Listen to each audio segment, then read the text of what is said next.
Right, good afternoon everyone, and welcome to the afternoon of day 3 at W.A.S.D here at the PCGamesN Theatre.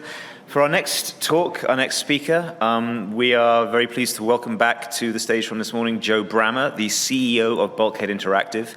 If you were around for our talk on flexible working this morning, you will have heard that Bulkhead has grown massively, even in the teeth of the pandemic over the last couple of years.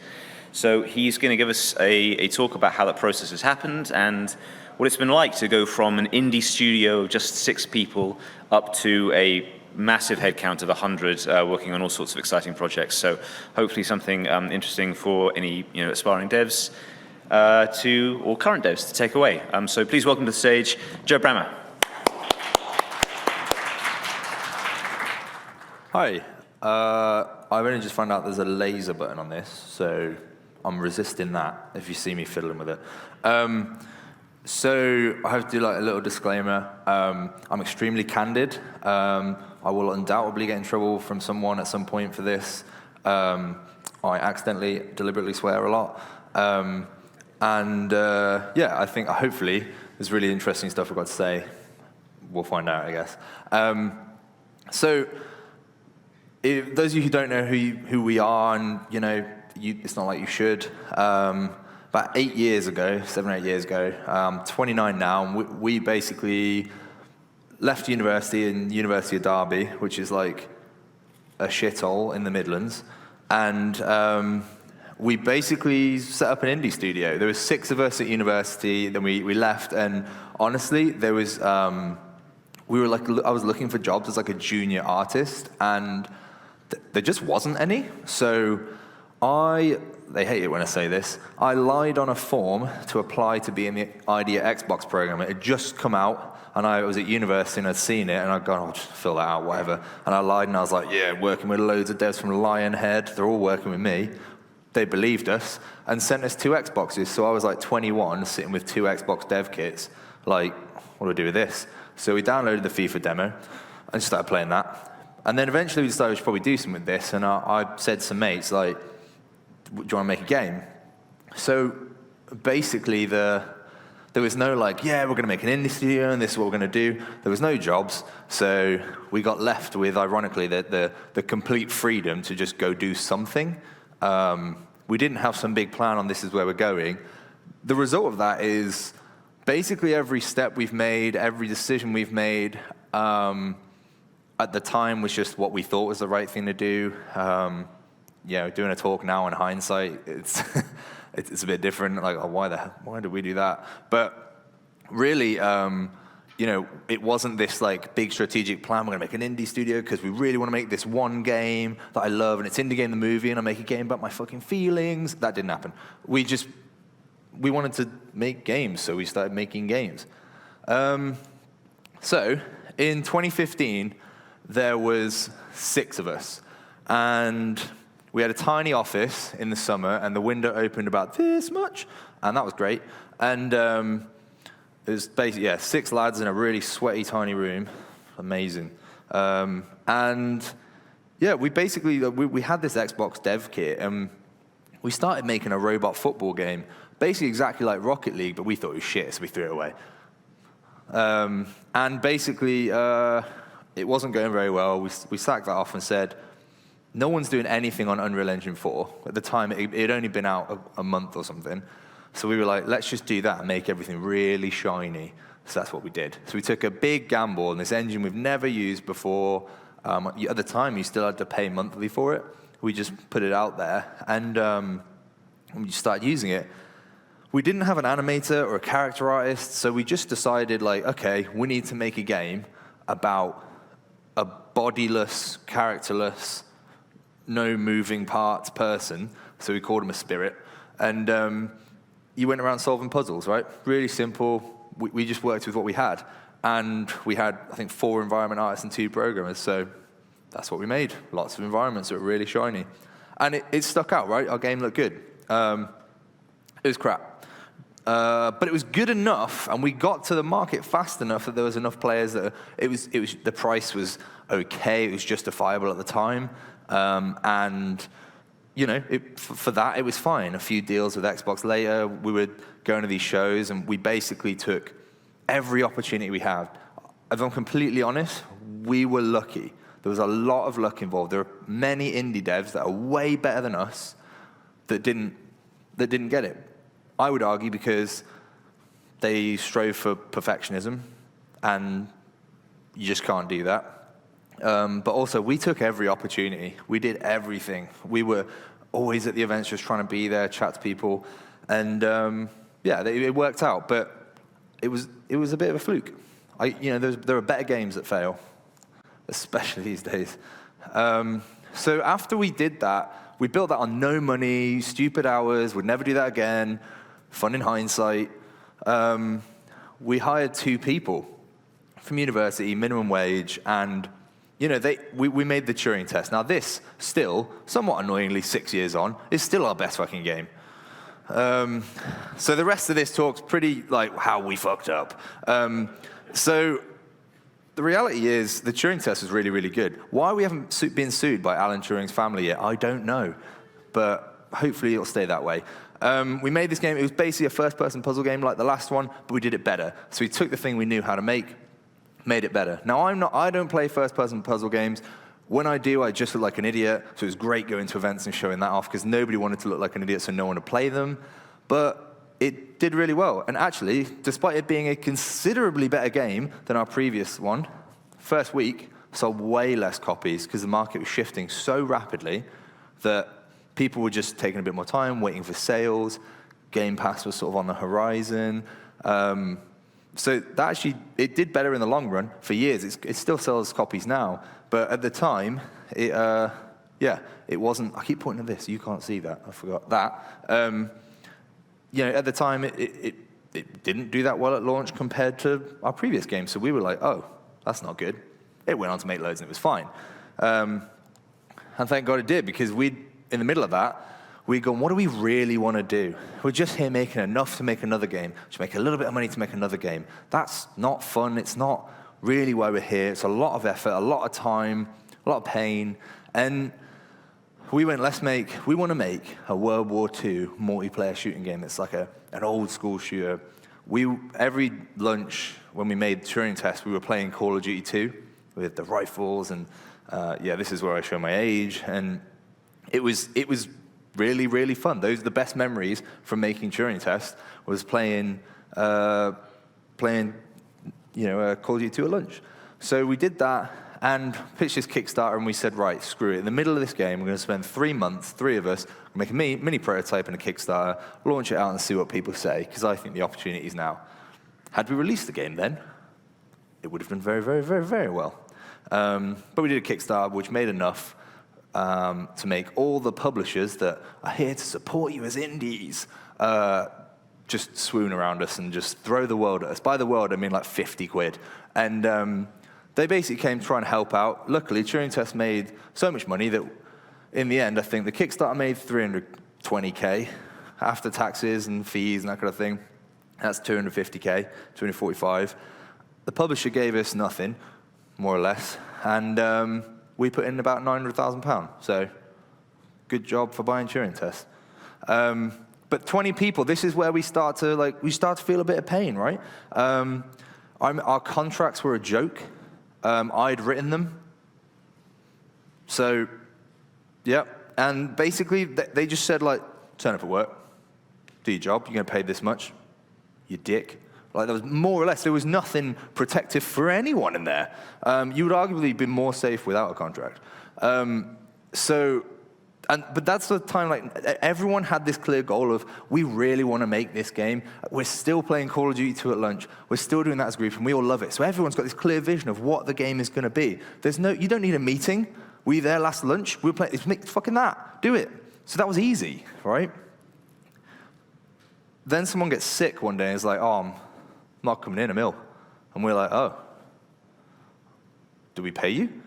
So we've never worked a job ever. We've never had a job. No idea how any of that works. It sounds so stupid, but we're so focused on releasing the game, and we're taking care of our staff by making sure we get pizza for everyone when the release comes around.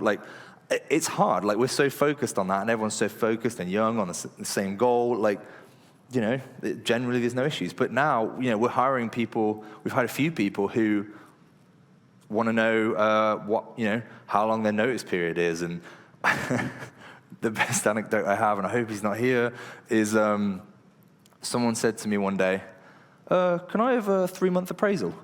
And I was like, "The fuck's an appraisal?" I still hate appraisals now, but I remember him saying, "Can we go to the coffee shop and just talk about my progression?" I was like, "Why?"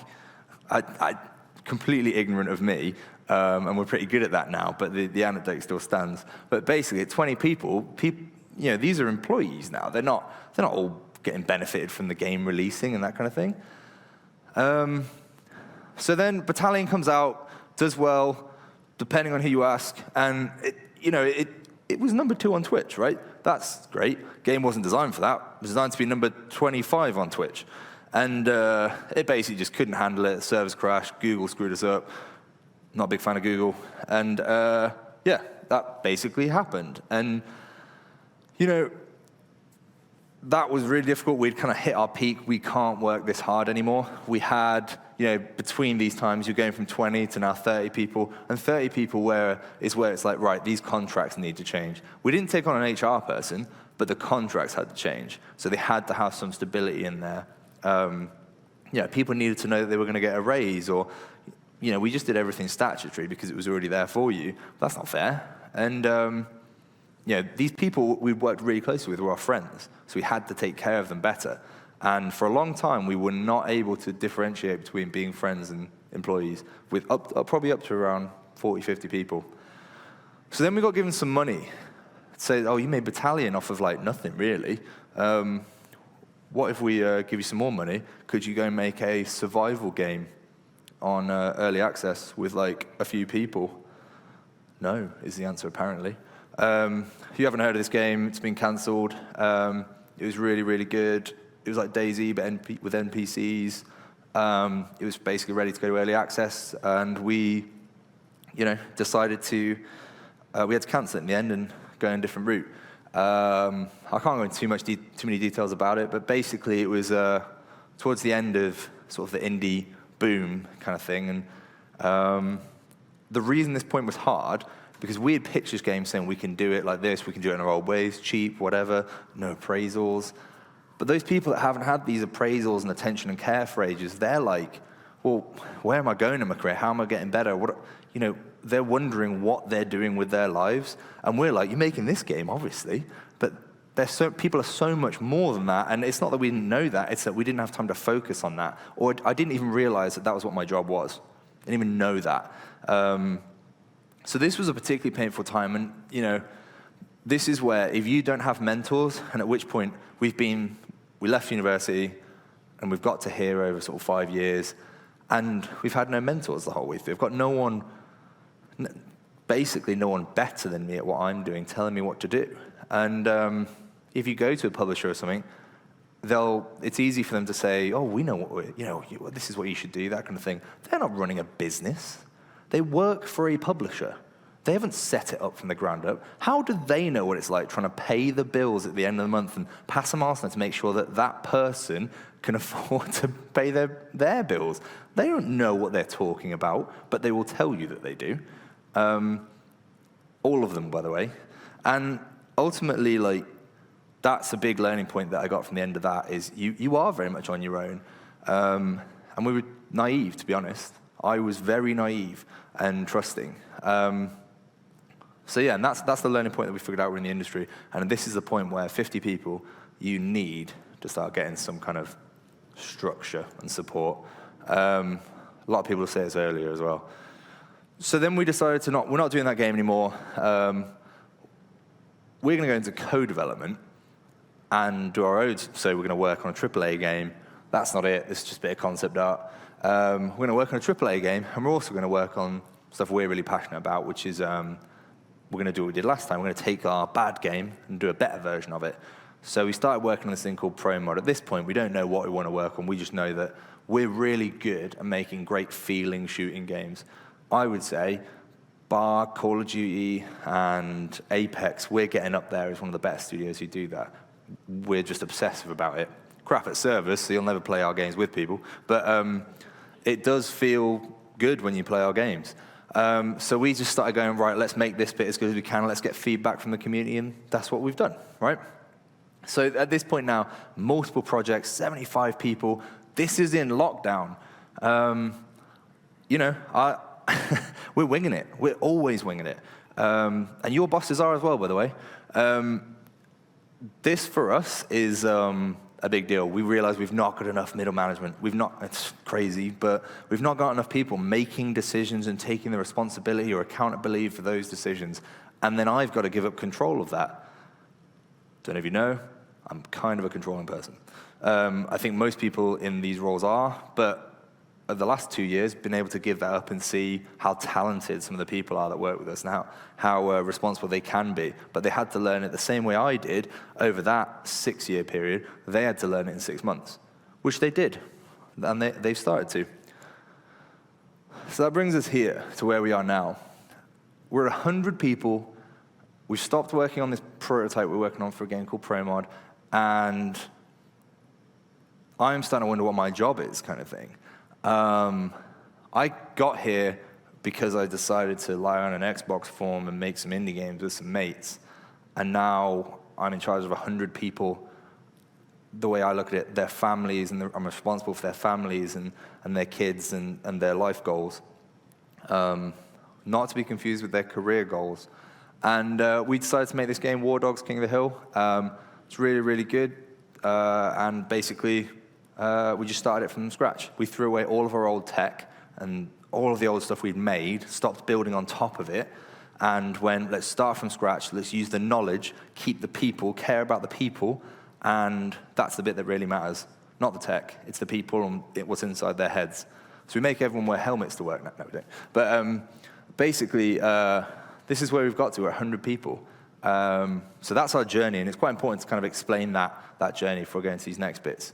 Well, I didn't clear that twice.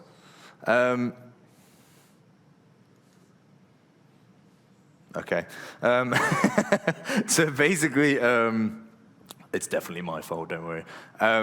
So basically, I just wanted to cover what our values are. We didn't know who we were. We just kept, we need another person to do this job. We need another person to do that job. So we just kept hiring people in the right place, get a manager here, do that. We got quite good at that, right? Putting a manager here, manage them.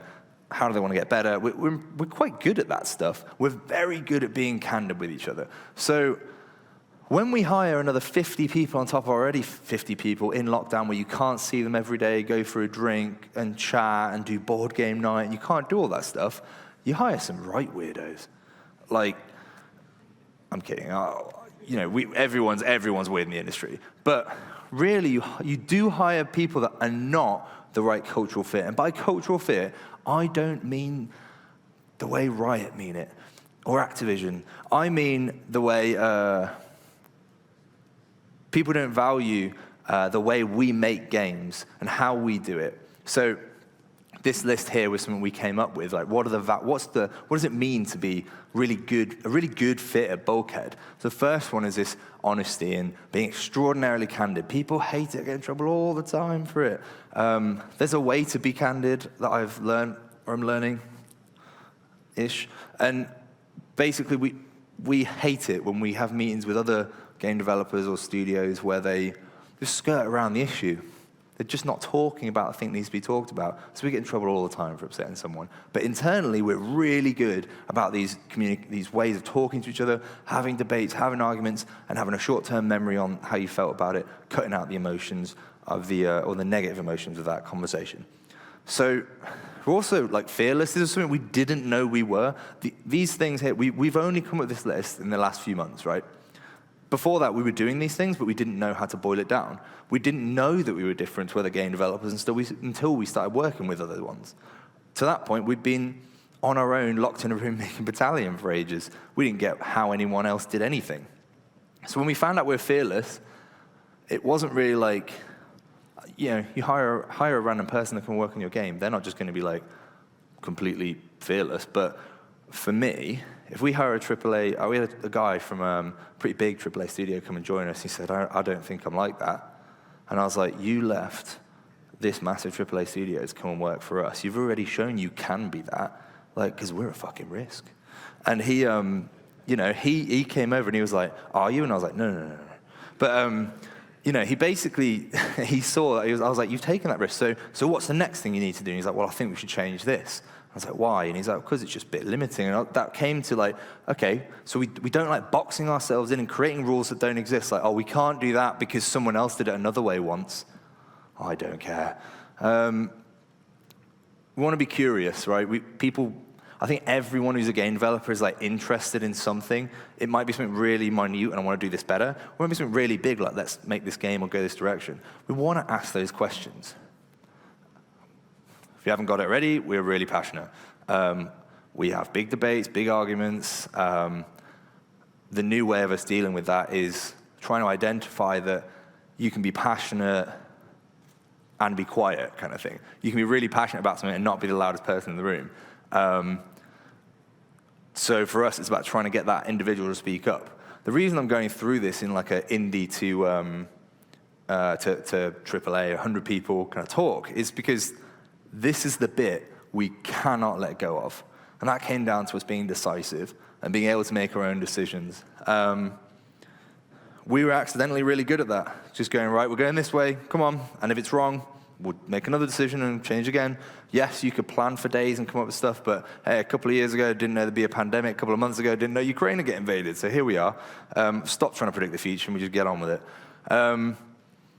Being decisive doesn't just mean picking a direction. It means owning it. When it goes wrong or right, all right, my bad, it was wrong. So what? Move on.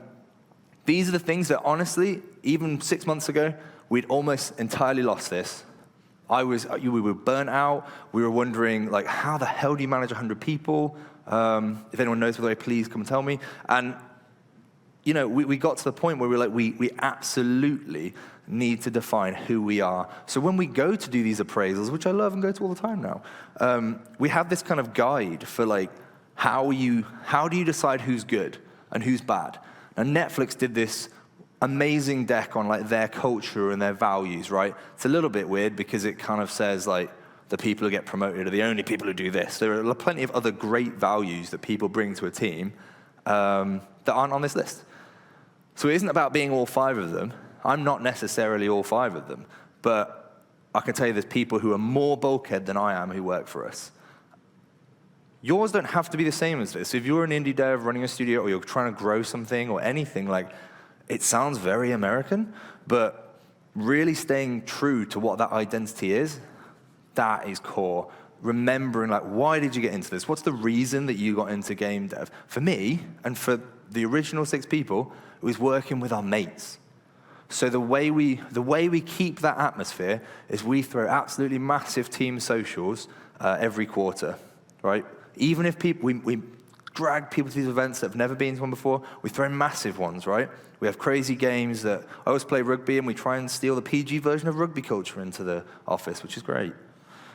Basically, the social atmosphere, the camaraderie, and the teamwork aspect was the most important bit to us. Working with our friends. So if there's someone who we don't like at the office who doesn't like us kind of thing, and they're creating a culture we don't want to be a part of. If we're going to have to do this and work extra to do it, it might as well be fucking fun. So that's kind of how we ended up with these values. This is the most important thing if you're growing. You have to boil it down, though. You have to simplify it to one thing, and that was really hard. You'll come up with some terrible phrases. We managed to boil ours down to a quote. I believe originally it was an interpretation from a Gandhi quote, and it came down to be the change you want to see. Specifically, it's about you. And, people leave AAA to come and work for us because they can have a creative impact, if it's a production impact, make a change. The problems they see, they can go and solve. That's what we want them to do. And we boiled down Bulkhead's entire culture from that very first game where there were no jobs out there, and we decided, let's just go and make some jobs, all the way to 100 people. That is still the same thing. solving problems, getting on with it, picking a direction, all of that boils down to being the change that you want to see. So this is a quick tool that is very segueing on, because I'm sure I'm running out of time, that we've used. There's holes to poke in it, but it's really good, quick way to communicate. I apologize for how yellow and aggressive that is. Exactly what your game is going to be. So when you're making a game, regardless of a 6-person game, 100-person game, defining where you're going to be is really useful, because I tell you what, creatives don't like cutting corners. Cutting corners is the only way you're going to make an indie game really good, unless you're one of the few gods out there that can do it on their own. So ultimately, at the top, you got The Last of Us. Opposite end of cheap, opposite end of speed. That takes forever, really expensive, great game, fine. Down here we've got Flappy Bird. That one's annoying. Made a lot more money than I'll ever make, but it looks pretty low quality, but it does what it says on the tin. So they went straight, just make it cheap, release it. Fine, perfectly acceptable strategy. This one's going to annoy some people. Fortnite, specifically the Battle Royale bit. Now this is the most indie fucking attitude ever. They saw, arguably before it came out, a Battle Royale game and went, we've got this shooter here with building, that's pretty cool. Let's just build a Battle Royale, put it out there. From when they had that idea in inception to release for a AAA studio, that's pretty fast. It was not cheap because they're Epic, they're expensive, they're a big team. Like, it was definitely not cheap, but it was very fast for them. And using that, well, we've already got this thing, let's not build a whole new game around it, let's just take this and modify it. Half people, they don't know that Fortnite was even a thing before Battle Royale, right? You just call it Fortnite now. So this is that kind of quality matrix. So the first game we did, right at the bottom, right in the sweet spot for indie between speed and cheap. Now, if your first game, like, just be clear, cheap and speed doesn't mean bad. I think you've seen on that triangle all good games in their own right, but where you land, it's important to have that mentality. Are we trying to be cheap? Is that our preference? Are we trying to be fast? If you're trying to be fast, fine. You're going to have to hire a lot more people to be faster, kind of thing. Knowing where you land on this is really important. Second game, we basically just went, let's up the quality a bit, right? It's moving us away from the cost, but fine, just up the quality. Oops. Third game, we went, well, we really want to do something new. It was the quality's moved up on a much smaller game. The second we expanded that game, we had to go back. We focused on speed because the only way for us to make a game of Battalion's size was basically to do it as quick as possible to keep the budget down, right? Get it out there, while people are talking about it. So we downed the quality. Arguably, that might be a mistake. But this is where publishers should be helping you up that quality. So if they're not bringing money to the table, kick them out the door. Icarus, we wanted to up the quality on something we'd done before, keep the speed. Somebody wanted it to be a massive AAA game without putting any money in. Fine. Not got a chip on my shoulder at all. And this is where War Dogs is, right?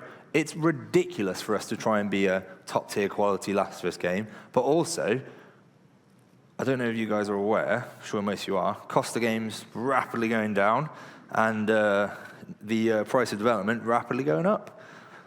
I don't know if you want to be on that top scale anymore, so maybe the industry is going towards the way that we work. That indie mentality blended with AAA quality. Maybe we can find that perfect balance in the middle. Maybe not. But if you compare the cost of those other games, the speeds, that kind of thing, we kind of land right in that middle point. So that's where we're trying to be. Instead of making a game with 200 people, can you make a game with 150 people? Maybe that's possible. Maybe that's possible by giving more people autonomy and letting more people make decisions. And when it goes wrong, own that decision and just, it went wrong, fine, let's fix it. Don't point people out. So this one I stolen from a thing called Griner's growth phases. So basically that first phase, indie, you're going through your founders, your creatives, you just, let's get it done and go get it. That part is easy, it's really fun, but you got no money and you're broke. The second bit is through direction. Now this is where Battalion, we cheated because we went, let's just make COD 2. It was really easy to do direction. Every lunch, play this game, see it, everyone knows where we're going. Don't have to worry about anything else because everyone knows what it is. This one sucks. Growth through delegation, now you've got to actually go make something a bit more unique. You're not just copying another game, you've got to go doing something on our own. That's really hard because now you've got to do something you've never done before, which is manage your people, trust them, and give away the control. Every time you've been an indie dev for 4 or 5 years now, and you go in, I could do that faster, I could do it better. Why are they doing it like that? And you have to let them do it and try and help them and coach them, and nobody tells you that's your job. So you kind of have to figure it out on your own unless you've got that mentorship around you. So these are only the first 3, and I'm just going to do those for now. But basically, once you get through that delegation point, and if you do that last one really well, you'll be fine. There's loads of great game ideas. There's loads of great ones. It's about the execution at this point. It's about managing that cost and that triangle. It's about managing that. There's loads of good ideas. I have no idea what I'm talking about. I'm just a person telling you my experience. If we had listened to what our lecturers said, they would have said, don't do Xbox, it's too hard. Make a mobile game. That would have gone really well, a bunch of students making a mobile game. You don't need to listen to people around you. The secret about, my mum's a teacher. She made me read every book under the sun, and I didn't like reading at all. And then I found books I liked, and something clicked with me when you realize that the management books and the GDC talks and this stuff, people coming up here, they're just opinions, often backed with a lot of experience. But the amount of times these books go, oh, we don't do that anymore. The amount of times that happens, it's insane. So if you know your situation better than anyone else, so trust your decision for it. Don't take this as gospel. Not that any of you would, but there's a load of information out there that looks like a great idea, but it might not work for you. It might not apply for you. Your people are different. Everyone's unique, and every team is unique. But ultimately, great games are made by great teams, not just people, okay? The team is what matters. So at this point, I open up some questions. Anyone wants to ask me anything, you're more than welcome to. Shoot, I think the microphone's here, I think. Hello. When it comes to hiring, particularly when you're rapidly expanding, how do you balance your time between, say, the hiring process and interviewing hundreds of people and actually getting other stuff done? Oh, work way more, unfortunately, the answer. No. You can, well, it depends. Like, you want to take on more risk and hire a talent acquisition manager, do that. We only managed to afford that in 2021. We prioritized it in 2021, that's a better way to say it. Again, it's kind of one of those points about what feels right for you. In terms of me personally prioritizing it, I'll go for these really big hires we need, and I'll chase down people I really want, and that's where I'll put my time. But it comes back to delegating again, Have your leads do some recruitment. They need to understand reading people. The problem is they're going to hire people that don't fit your values, so you have to have the values set up so they can look at the values and go, I think they did at least 2 of these things, so it's probably worth hiring that person. But in terms of balancing the time, it's hard. It's really hard.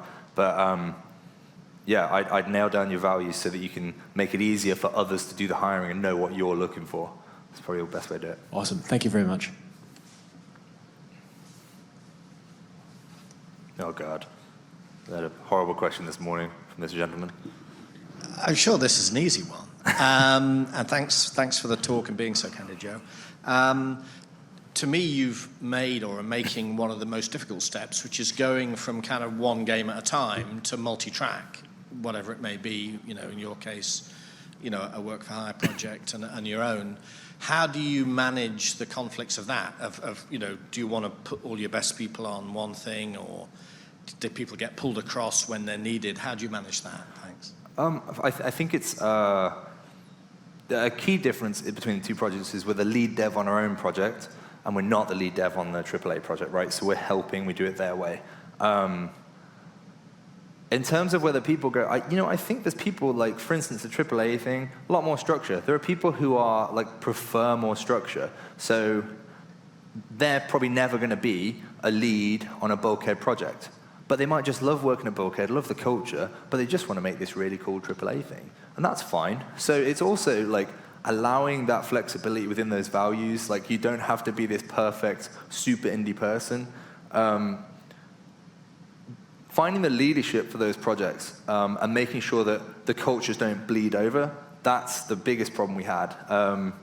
Because there's some great learnings we've had from working on this, some things that were like, that is really cool, that we've taken on to our indie side, and that's been way better. But there's also some things that have come over that we haven't liked, some attitudes, some slower ways of working, right?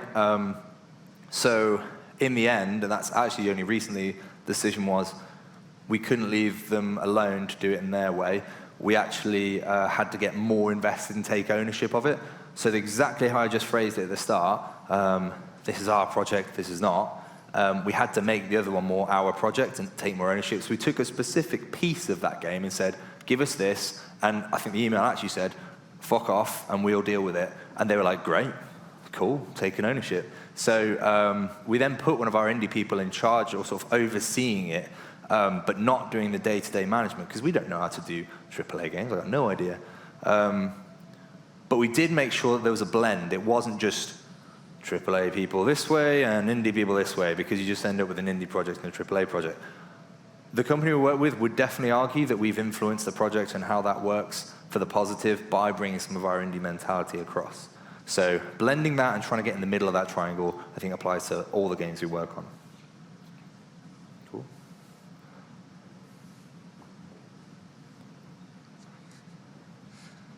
Hello. Thanks for sharing your story. May I ask you what your vision or your dreams were when you started in, I believe, 2015, and if that shifted or changed nowadays? Does anybody still have dreams now? Oh, God. Or a vision? No, I think it comes back to wanting to work with my friends, right? That was what I wanted to do. I wanted to work with my friends. We loved making games together, and we just wanted to hire more friends. It became a problem when we kept hiring our friends who were kind of crap. So that honestly became the problem. We had to change, and then we started hiring some really good people. But we never gave up on the fact that you can have these really good people who you just don't like. I think the Navy SEALs do this thing where they're like, they've got the trust on one side, or talent on one side and trust on the other, trust basically being friends, more or less. So, you can have the talent super up here, but if you don't trust them, they're rubbish. So you're trying to get especially juniors to follow this diagonal path between the two. But for us, what the dream was, I think now, collectively in the studio, the sort of dream is to make a game worth being recognized for. We're known for Battalion and that game having server issues. We're not known for these really cool things. And I think we're past the kind of maybe a bit immature thing of just wanting to be known for the sake of it. And that does come with a lot of benefits and getting to the right parties and events you need to be at. But I think we're tired of that, and I'm quite happy to stand up here and swear and then say we're doing a 4-day work week because we want to. But ultimately, the dream is to work with our friends and make a game that stands out. That's really what we want to do. Cool, thanks. This might be a bit tall for me.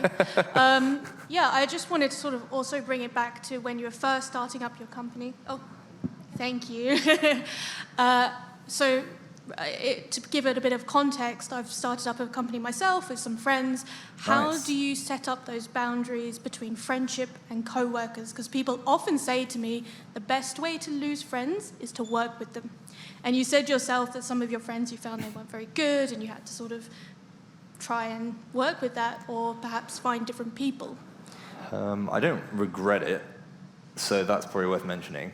The people who've said that to you, have they ever started a company?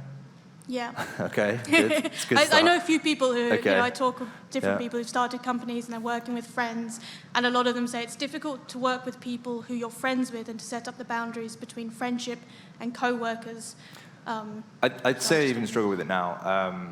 I don't really have boundaries between the employees that I spend more time with, let's say. A lot of people have come in as an employee and ended up as friends. And it is super weird being in a friend group where everyone knows how much each other earns. And honestly, I don't have a good answer for you.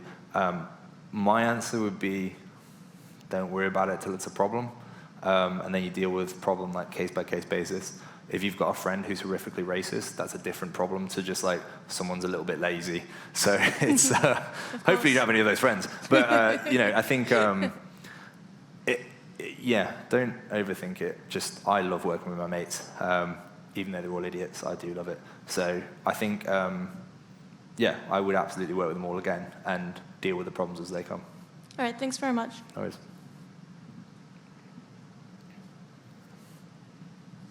Hi. Hey. There was a period, it looks like, where you didn't actually release any games. Oh. How did you, like with the cancelled project you mentioned, how do you keep the lights on during that part? I can only answer it to some degree. We didn't know at the time like how unique our skill set was. We're not going to make the most polished game. We're not going to make you a AAA console product. That's not our like skill set. But we are going to go into your project and say, that's shit, we should do this better. And that apparently, we didn't know, apparently that's like a really valuable thing. So our ability to be passionate and those, take those values and do them is quite valuable. So we were able to work on games and put cash away and keep paying people. And like, without going into too much of the detail, like, we've been code-deving on this project for 2 years. So you got almost 2 years working on a game that gets cancelled, and then almost 2 years working on it. It's 3.5 years, I think. So really, it's just we've just been working and getting paid monthly for it. But we get paid quite well. We're quite valuable, and we have great partners. And there's always a way, for sure. I think it's the Harvey Specter thing from Suits, where he says like, what do you do when someone puts a gun to your head? And there's just like a million things you can do. You can hit the gun, you can fight him, you can beg, there's loads of things you can do, especially when you remove your ego out of it. So, it's tough though.